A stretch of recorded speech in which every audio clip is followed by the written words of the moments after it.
సమ్మెట ఉమాదేవి సమర్పించు నవపారిజాతాలు. నేటి కథ అభిమన్యులు. రచన అల్లం వంశీ.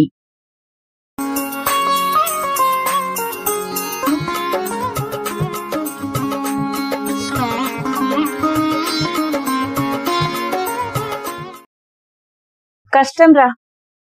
మొన్ననే 4 నెలల కింద మా నాన్న దానికి వచ్చిపోయినా కదరా. మళ్ళా ఇప్పటికిప్పుడు ఊరికొచ్చుడంటే చాలా కష్టం రా. ఈసారి కాదు గాని మళ్ళెప్పుడన్నా వీలు చూసుకొని వస్తలే. అరే, అప్పుడు నువ్వు వచ్చిన సందర్భం వేరు, ఇప్పుడు నేను రమ్మంటున్న సందర్భం వేరేరా. రారా. ఊర్లో ఎస్టీడీ బూతులో నుంచి ఊరందరికీ వినిపించేటట్టు మాట్లాడుతున్నాడు మనోహరు. వీళ్ళిద్దరూ చిన్నప్పటి కాడ్నుంచి మంచి దోస్తులు. పుట్టి పెరిగింది ఓ చిన్న టౌన్లా.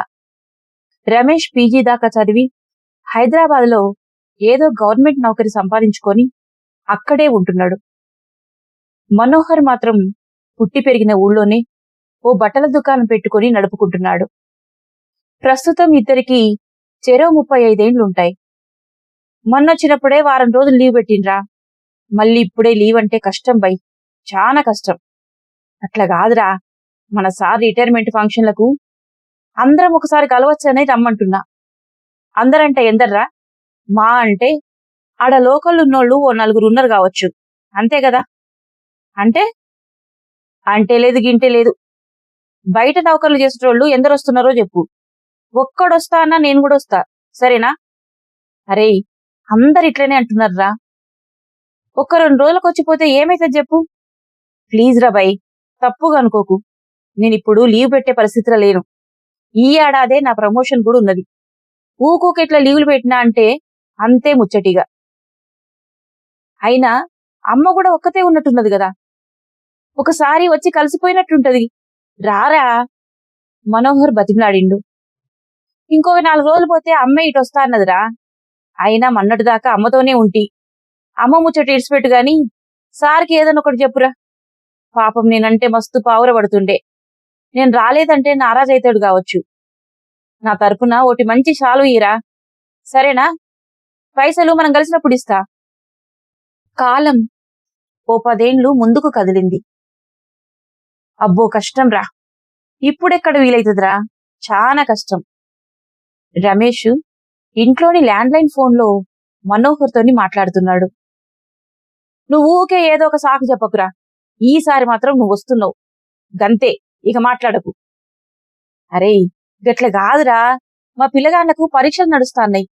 ఇప్పుడు వాళ్ళని ఇడిచిపెట్టి నేను అటొస్తే ఆమెకు పిల్లలకి ఇబ్బంది కాదా చెప్పు. వద్దు వద్దొద్దు, నాకు వీలు కాదు. అందరూ రావాల్సింది పోయి కనీసం నువ్వు ఒక్కనివన్నా రారా అంటే అంత ఇసం చేస్తావేందిరా. నువ్వు ఫోన్ చెల్లెకి ముందు, చెల్లెలతో నేను చెప్తా. అరే, ఆమె బొమ్మన్నా నేను వచ్చుడు కష్టమేరా. పిల్లలకు పరీక్షలొక్కటే కాదు, ఈడ ఆఫీస్లో సుత నేనిప్పుడు బయటికి కదిలేటట్లేదు. మార్చి నెల కదా, ఇయర్ ఎండింగ్ లెక్కలు, కథ, కార్ఖానా, అదంతా పెద్ద లొల్లిరా. చెప్పినా నీకు సమజ్ కాదు గాని ఇడిచిపెట్టురా. నాకు వీలు కాదన్నప్పుడు వీలు కాదంతే. నా కొడుకు పుట్టేంటికలప్పుడు రాలే, బిడ్డకు చీర కట్టించినప్పుడు రాలే. నేనేమన్నా అన్ననా? నిరుడు మా నాయన పోతే సుత కబురు చెప్తి, పోని అప్పుడన్నా వచ్చినవా? రాలే కదా. ఈసారి మాత్రం నువ్వు రాకుంటే ఊరుకునేది లేదు చెప్తున్నా. నువ్వు వచ్చినాకనే మేము ఇండ్లకు పోవుడు, గంతే. అరే, అట్లాంటవిందిరా, రావాలని నాకు మాత్రం ఉండదా చెప్పు. కానీ ఇక్కడ పరిస్థితి అట్లుండదురా. ఈసారి తీర్పాటం దొరికితే అస్తపట్టు. ప్రతిసారి ఇదే పాటారా? ఇంకెప్పుడు దొరుకుతుందిరా నీకు తీర్పాటం? మనం కలిసి 10 ఏళ్లు దాటింది, ఎరికేనా? అరే, నాకు లేట్ అవుతుంది, ప్లీజ్ ఏమనుకోకురా, అర్థం చేసుకో. ఇగో అమ్మ మాట్లాడుతుందట, ఫోను అమ్మకిస్తున్నా, మాట్లాడు.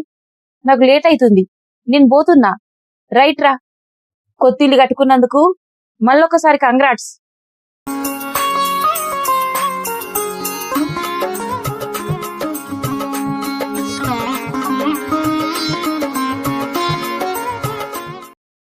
కాలం ఆగలేదు.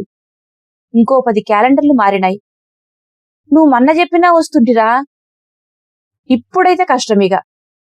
బయట పార్కులో వాకింగ్ చేస్తూ సెల్ ఫోన్లో మాట్లాడుతున్నాడు రమేష్. ఎందుకు? మొన్నటికి ఇయాల్టికి ఏం మారింది? మొన్నటి దాకా ఒట్టిగా రికామే ఒంటిగాని ఎల్లుండి మా ఓడు అమెరికా నుంచి వస్తుండురా. అవునా? అయితే ఇంకా మంచిది. పిల్లలను చెల్లెల్ని అందరిని తీసుకొని రారా మా బిడ్డ పెళ్లికి. రావాలని నాకు కూడా ఉన్నది గాని వాడు ఏమంటాడో. ఉండేదే 1 నెల. అందుకే వాడు ఎట్లంటే అట్లనే ఇక వాని ఇష్టం. పిల్లగాడొచ్చినాక ఓసారి నాతో మాట్లాడిపి, నేను మాట్లాడతా వానితోని. చేపిస్తా గాని అనవసరంగా వానికి అదొకటి ఇదొకటి చెప్పి పరేషాన్ చేయకు. ఈ ఎండలు వానికి పడతాయో పడయో. అమెరికాలో ఉండబట్టి 3-4 ఏండ్లు అవుతుంది కదా, అలవాటు తప్పు ఉంటది. ఇంకోటేందంటే మా బిడ్డకు సుత సంబంధాలు చూస్తున్నాం. 1-2 మంచిగా వచ్చినాయి గాని మా ఓడొచ్చినాకనే ఏదన్నా ఒకటి ఫైనల్ చేద్దామని ఇన్ని రోజులు ఆగినాం. ఆ పని కూడా ఒకటి ఉన్నది మాకు. సరే సరే చూడుండ్రి మరి, కనీసం ఒక్కరోజు కోసమన్నా వచ్చే ప్రయత్నం చేయుండ్రి. తప్పకుండా. మంచిదిరా, ఈసారి తీర్పాటం చేసుకుని వస్తాంలే. ఉంటానా. కండ్లు మూసి తెరిచినంతలా చెరి 65 ఏళ్లకొచ్చిండ్రు. విపరీతమైన మోకాలు నొప్పులురా. వచ్చే వారమే ఆపరేషన్ ఉన్నది. ఆరాం కుర్చీలో ఒరిగి కూర్చొని సెల్ ఫోన్లో లౌడ్ స్పీకర్ ఆన్ చేసి మాట్లాడుతున్నాడు రమేష్. మోకాలు నొప్పులు నీకు కూడా వచ్చినాయిరా? ఆ, సర్వీస్లో ఉన్నన్ని రోజులు ఏ రోగం నొప్పి లేకుంటే గాని రిటైర్ అయినాకనే ఇది షురు అయింది. ఇయ్యాల రేపు 20 ఏళ్ల పోరగాళ్లకే మోకాలు నొప్పులు వస్తున్నాయి. మనమే అదృష్టవంతులం రా. ఏం అదృష్టమో ఏందోరా, కాళ్ళు మస్తు సలుపుతున్నాయి. మోకాళ్ల పొంటి సులుకు సులుకున పొడిచినట్లయితాంది నాకైతే. ఆపరేషన్ అయినాకనన్నా ఏమన్నా తగ్గుతుందేమో చూడాలే. తగ్గుతుందిరా. మా వియ్యంపునికి అదే సమస్య ఉంటుండే. అంతకు ముందు ఒంటికి లేవాలనన్నా ఇంకొక మనిషి సాయత పట్టుకొని తీసుకుపోయేది. అసొంటిది ఆపరేషన్ అయినాక ఇప్పుడు ఒక్కడే పొదువుకు 10 మాటల పొలం కాడకు పోయి వస్తున్నాడు. ఎరికేనా? నువ్వు ఉట్టిగా రంది పెట్టుకోకు, ఒట్టిగానే తగ్గుతుంది. అవునా? మంచిదే అయితే. ఈసారి ఆయన నెంబర్ నాకి చేసి మాట్లాడతా. నెంబర్ ఎందుకురా? నువ్వు వీడికొస్తే నువ్వు నా కొడుకు కొత్త షోరూమ్ ఓపెనింగ్కి వచ్చినట్టుంటది, అటు మా వియ్యంపుతోని మాట్లాడినట్టుంటది. రారా, ఈసారన్నా ఒక 2 రోజులు వచ్చిపో. అబ్బో, ఇప్పుడు నాతోని కాదురా. ఆపరేషన్ చేయించుకొని అటెంకా పురుసత్, అటే వస్తిగా. ఇప్పుడైతే నెంబర్ ఇయ్యి.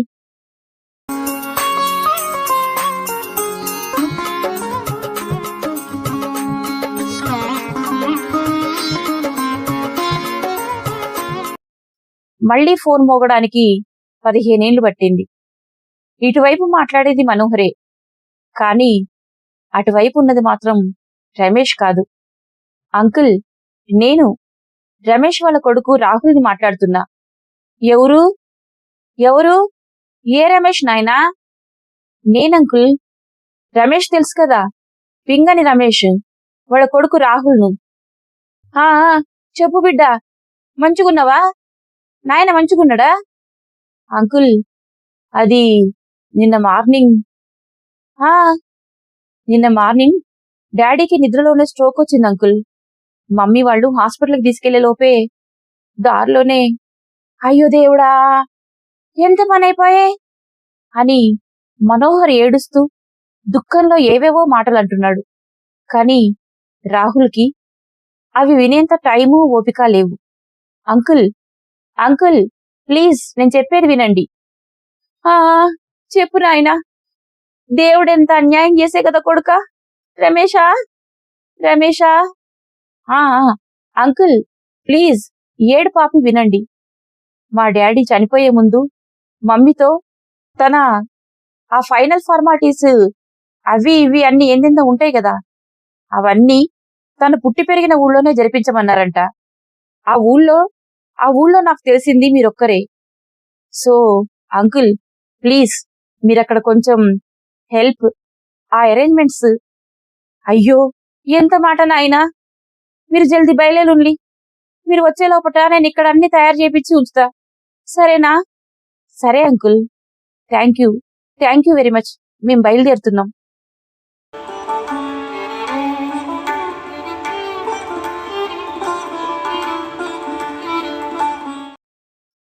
సరిగ్గా 4 నెలల తర్వాత అమెరికాలో ఉన్న రాహుల్ ఆఫీస్ బ్రేక్ టైంలో హైదరాబాద్ లో ఉన్న దోస్తు కౌశిక్ తోని స్కైప్ వీడియో కాల్లో మాట్లాడుతున్నాడు. కష్టం రా, మొన్ననే 4 నెలల కింద మా నాన్నదానికి వచ్చిపోయిన కదా, మళ్ళా ఇప్పటికిప్పుడు ఊరికొచ్చుడంటే చాలా కష్టం రా. ఈసారి కాదు గాని మళ్ళెప్పుడన్నా వీలు చూసుకొని వస్తలే